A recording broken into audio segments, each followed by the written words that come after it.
आज का चैप्टर है हमारा एसिड बेसिस एंड सॉल्ट्स।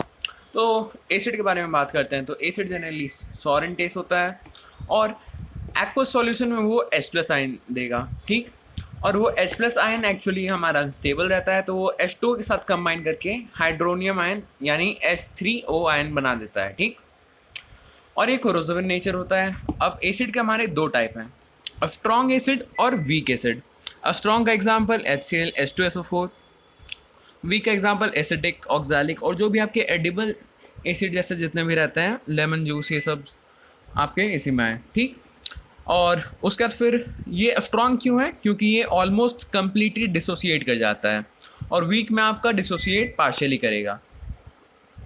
फिर हमारा कंसंट्रेशन के हिसाब से दो रहेगा, कंसंट्रेटेड और diluted acid.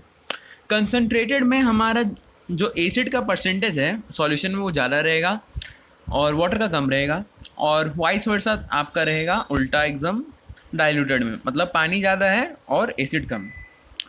Dilution of acid बहुत ही एक्सोथर्मिक रिएक्शन है, मतलब हीट बहुत ज़्यादा रिलीज होती है।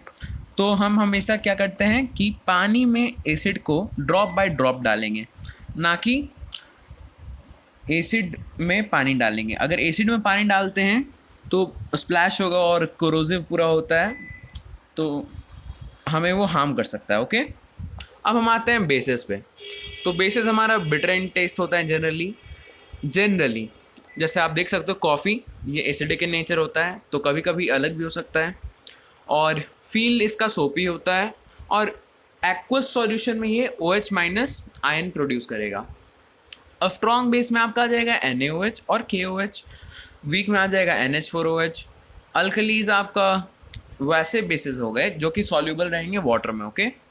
इंडिकेटर्स आपका वैसा सब्सटेंस हुआ जो कि आपको हेल्प करेगा कि कोई सब्सटेंस एसिड है या फिर बेस, ये जानने में। फिर आपका नेचुरल इंडिकेटर का एग्जांपल हो गया लिटमस पेपर और टर्मरिक। लिटमस आपका एक्चुअली पर्पल का होता है और एसिड में ये रेड हो जाएगा और बेस में ब्लू।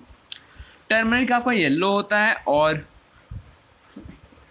एसिड में यही रहेगा, बट बेस में जो है वो रेडिश ब्राउन या फिर रेड कलर का हो जाता है। फिर सिंथेटिक इंडिकेटर आने पे हमें दो मिलते हैं मेन, एक फेनोप्थेलिन और दूसरा मिथाइल ऑरेंज। फेनोप्थेलिन कलरलेस होता है और ये एसिड में कोई चेंज नहीं होगा इसमें, बट बेस में जैसे ही डालोगे पिंक हो जाएगा, पी से पिंक, पी से फेनोप्थेलिन। और मिथाइल ऑरेंज एसिड में रेड हो जाएगा और बेस में येलो, मतलब एसिड में ज़्यादा इसका कलर हो जाएगा डीपर और ब्लू में लाइट हो जाएगा, ओके। फिर हमारा ऑल्फैक्टरी इंडिकेटर्स आते हैं। ऑल्फैक्टरी अगर आपने बायो में पढ़ा होगा तो वो स्मेल से रिलेटेड होते हैं। तो ऐसे इंडिकेटर जो स्मेल से हमें पता करवाएंगे कि ये एसिड है या बेस। तो जनरली सारे जो आपके ऑल्फैक्टरी इंडिकेटर रहेंगे वो बेस में अपना जो ओरिजिनल स्मेल है वो खो देंगे, बट एसिड में उनका रहेगा।